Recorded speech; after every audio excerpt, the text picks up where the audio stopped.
Já, nú ætlum við að straummæla og þá þarf að hafa smá gáta á okkur. Fyrsta lagi höfuðmælinn ekki tengdan í neitt, bara alls ekki. Síðan sem sagt, nú þarf að breyta mælinu yfir í straummæli, þá færum við þennan svartari koman áfram. Hér getið þið valið mikinn straum, 10 ampere og hér milliampere. Við ætlum að vera í milliamperum og síðan snúið þið skífunni hérna þá á milliampere hér. Og þú sjáu þið merkið hérna, það bæði strik og gára, þannig að þessi hann mælir bæði reiðstraum og jafnstraum. Ok?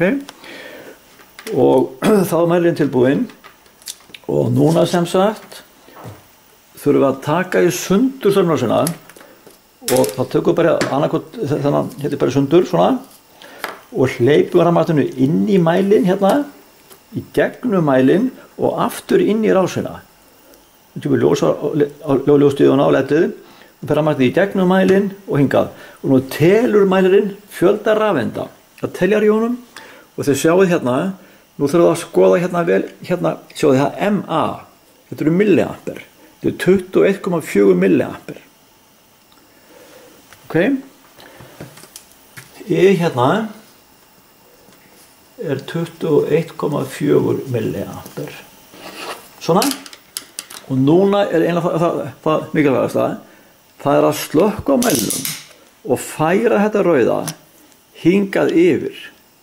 Áður við gerum nokkurt annað og þá er þetta að fara að mæla hvernig. Þegar það er búið að mæla rásina og þá skulum við bara setja þetta inn.